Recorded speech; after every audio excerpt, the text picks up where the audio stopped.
Seguimos falando de saúde porque hoje, 10 de maio, é o Dia Mundial do Lúpus, uma doença inflamatória crônica de origem autoimune, ou seja, o sistema imunológico não consegue diferenciar vírus, bactérias ou germes dos tecidos saudáveis do corpo. Por isso, ele cria autoanticorpos que atacam e destroem o tecido saudável. Esses anticorpos causam inflamação e dor e podem danificar praticamente qualquer parte do corpo, incluindo pele, coração, pulmões, rins e cérebro.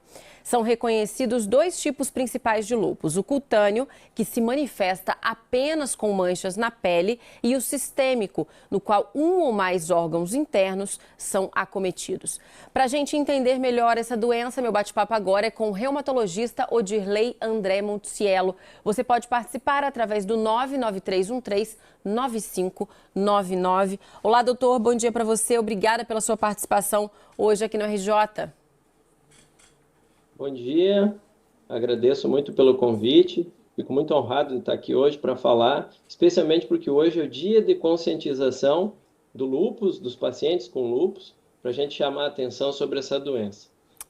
Eu queria começar esse bate-papo exatamente falando sobre essa data. É uma data muito significativa onde a doença é falada e essa conscientização é levada para quem, por exemplo, nunca ouviu falar sobre lúpus, né? Isso mesmo. A gente tem uma dificuldade porque, em termos populacionais, as pessoas conhecem muito pouco sobre a doença. E como você bem disse, é uma doença inflamatória crônica que acomete qualquer órgão ou tecido. Então, imagine que as manifestações clínicas são muito diversas. E isso muitas vezes dificulta o diagnóstico.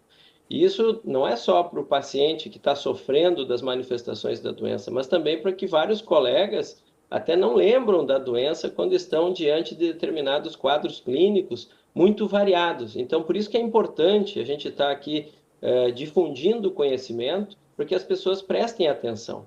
Porque o diagnóstico feito num momento inicial da doença, ele é fundamental, inclusive, para o resultado que a gente vai ter em relação ao tratamento desses pacientes. O senhor falou sobre os órgãos atingidos, inclusive eu vou até colocar uma pergunta dos nossos telespectadores aqui nessa conversa, porque encaixa bem com o que o senhor falou. O Alexandro Campos de Barra Mansa está perguntando se o lúpus atinge algum órgão especificamente ou o que ele mais atinge. O lúpus tem alguns órgãos preferenciais, como, por exemplo, o envolvimento da pele, o envolvimento das articulações. Então, a gente vai ter muitos pacientes que referem lesões vermelhas na pele que pioram muito com a exposição solar. A gente vai ter muitos pacientes com queixa de dores articulares, dores musculares também, né? Em termos de órgãos viscerais, assim, a gente tem o envolvimento do rim, que pode acontecer em mais de 50% dos pacientes. Então, é um número bastante elevado. E o envolvimento do rim pode trazer sérias consequências, inclusive levar esse paciente para a necessidade de diálise. Mas outros órgãos também podem ser envolvidos: coração, pulmão, próprio cérebro. Então, é uma doença muito polimórfica, como a gente costuma dizer. Então, se manifesta de diversas formas porque pode acometer qualquer órgão ou sistema. O Flávio Freitas, de Resende, ele quer saber se o lúpus tem alguma relação com artrite de uma doença de surto ou se ela é única de manifestação no momento. A artrite do lúpus costuma iniciar já bem nos primórdios da doença, uma das primeiras manifestações. Geralmente o paciente com lúpus ele inicia com lesões de pele, cai cabelo, às vezes pode ter uma febre baixa no final do dia. As ínguas, né, ficam salientes, então linfonodos da região cervical, e a manifestação articular. Muitas vezes o paciente sente cansaço, uma fadiga, isso é acompanhado de anemia muitas vezes. Então essa característica de envolvimento articular, ela é crônica, assim, ela acompanha a doença ao longo da sua evolução. Obviamente que com o tratamento a gente consegue melhorar isso.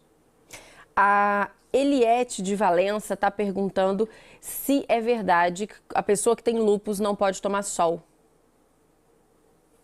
Infelizmente, quando a gente fala, né, em termos de Brasil, um país tropical com muita exposição solar, eu tenho que dizer para ela que sim, o lúpus é uma doença que não se dá muito bem com o sol. Então, o paciente com lúpus tem que se proteger, tem que usar protetor solar, tem que usar barreiras físicas, como roupas, né, com protetor UV, chapéu, óculos, roupas que cubram a maior parte do corpo. Isso, para nós, né, porque a gente vive muito a questão da praia, da exposição solar, isso às vezes é um impacto muito importante para a paciente. Mas realmente, a gente precisa ter esses cuidados com o sol, sim. A Andréia, ela não disse de qual cidade ela fala, mas ela está perguntando qual exame detecta o lúpus. O lúpus, por ter essa diversidade de manifestações clínicas, o primeiro ponto é a história bem feita. É você conhecer a doença, você captar do paciente as manifestações que ele está referindo, você examinar e detectar as lesões que ele tem no couro cabeludo, na face, em outras áreas do corpo, detectar artrite, né? Do ponto de vista laboratorial, a gente tem alguns exames que podem ajudar, mas a gente tem que ter cuidado. Um exame que é muito útil no lúpus é o fator antinuclear, que ele detecta a presença de autoanticorpos. Mas muitas pessoas rígidas, saudáveis, podem ter FAM positivo. Então a gente precisa interpretar o resultado laboratorial dentro de um contexto clínico que seja sugestivo da doença. A gente tem outros marcadores que são mais relacionados à doença, como o anti-DNA, por exemplo, que é um outro autoanticorpo que a gente dosa, anti-SM, mas esses têm uma prevalência menor na doença. Então, a gente precisa somar história clínica, exame, mais os exames de laboratório para definir o diagnóstico. É como se a gente montasse um quebra-cabeça, colocando pecinha por pecinha até a gente ter a figura da doença. A Clarice de Barra Mansa está contando aqui que ela tem lúpus há 25 anos e há 6 anos ela está em remissão. Se tem possibilidade da doença reativar novamente? Existe a possibilidade. A gente observa ao longo da evolução da doença pacientes que entram em remissão, geralmente com o uso de medicamentos, e um dos medicamentos que a gente usa mais comumente no lúpus são os antimaláricos, né, a hidroxicloroquina. Então, os pacientes às vezes ficam anos com a doença sob controle. Isso não significa que a gente precisa abandonar os tratamentos ou que a gente não faça mais o acompanhamento médico, porque existem pacientes que reativam lá na frente. Um gatilho ambiental, como uma infecção viral, por exemplo, pode fazer com que essa doença tenha uma nova exacerbação dos sintomas. Então é preciso, sim, manter o acompanhamento médico ao longo do tempo. Tá certo, eu conversei com o reumatologista Odirley André Monticello sobre o lúpus hoje, que é esse dia tão importante sobre a conscientização da doença. Doutor, muito obrigada por todos esses esclarecimentos, muitas perguntas dos nossos telespectadores. Infelizmente, o nosso tempo é um pouco reduzido, mas com certeza o senhor explicou e tirou dúvida de grande parte deles. Muito obrigado pelo convite e um bom dia a todos. Até a próxima.